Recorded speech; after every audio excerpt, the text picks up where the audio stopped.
Hello everyone, good morning. Today is May 1, 2021. So, Mayo na. So, the first day of May. So, kumusta po kayong lahat? To my fellow OFWs around the world, magandang araw po sa inyong lahat. So, yung nasa Pilipinas, good morning. So, as usual, we are here.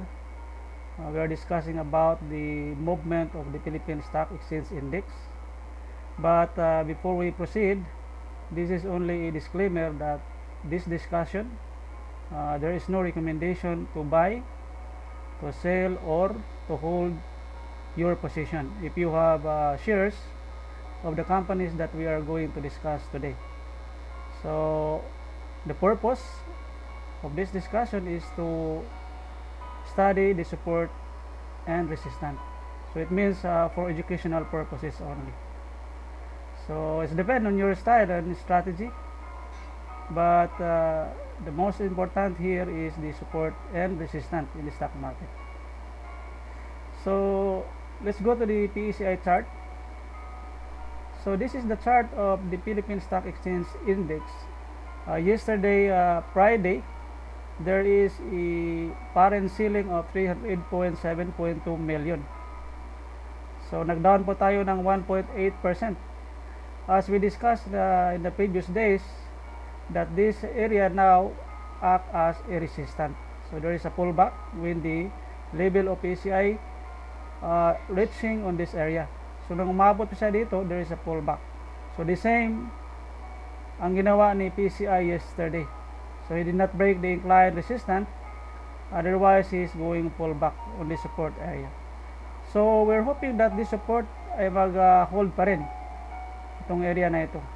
Then if ever there is a breakout of this support, then this is the next support that we need to watch. This area here, the next support line below. So red candle po tayo kahapon, no? Napakalaki yung bearish candle kahapon. So sana mag-hold yung horizontal support, this area here. So let us see on Monday. So kung ano po yung gagawin ni PECI. If he will stay on this horizontal support area or he will go down. So let us check on Monday. So ingat-ingat po tayo kung if ever ma-break po ni PECI itong horizontal support area. So let's go to the first one. We have EPX. Na natin si EPX. Si EPX ay nandito sa may resistance area. So nandito sa may resistance area. So if ever there is a pullback on Monday, we will see kung mag-hold si EPX on this horizontal support, this line here. And then this is the time we need to see if there is a breakout of this horizontal resistance. The confirmed breakout. Kasi hindi pa niya na-break niya, no? Nandito sa may resistance area ngayon. So there's a parent ceiling of 273.18 key yesterday. So but if ever ma-break ni EPX itong horizontal resistance, and it is confirmed that there is a breakout, then this is good for EPX. We will see this line if ever there is a pullback. But for now, there is a possibility that EPX will going retracement on this area. If ever mag-retrace si EPX, we need to watch this horizontal support line, this line here, na hindi ma-break ni EPX. Kasi kung ma-break yan, of course, we will go back to the next support, the previous support before. So kung mag-hold lang yung price ni EPX in this area, then it's good area. And we need to watch if there is a breakout, confirmed breakout for EPX.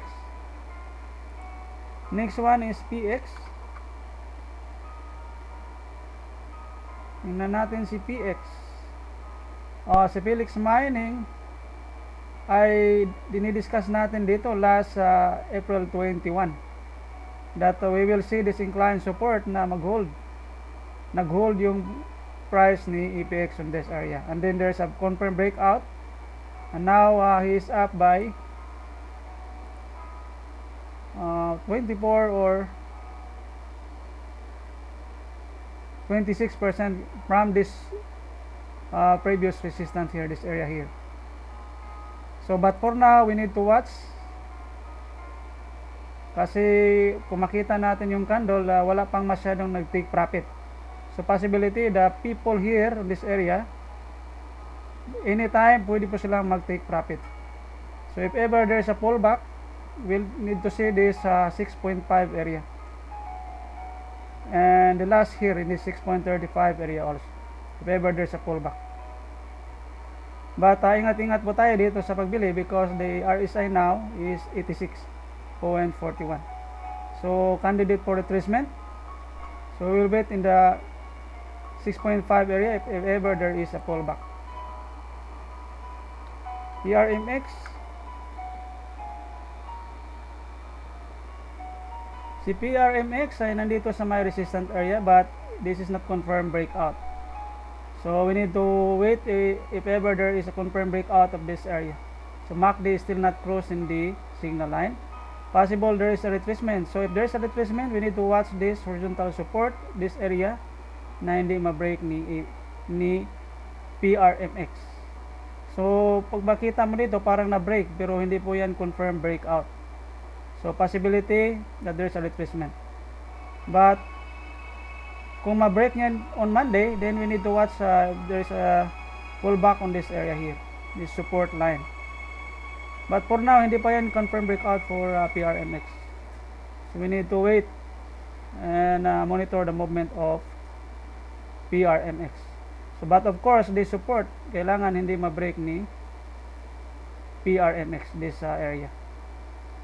Dapat mag-hold si PRMX if ever there is a pullback on this area. So antayin tayo po tayo, no? DDMPR.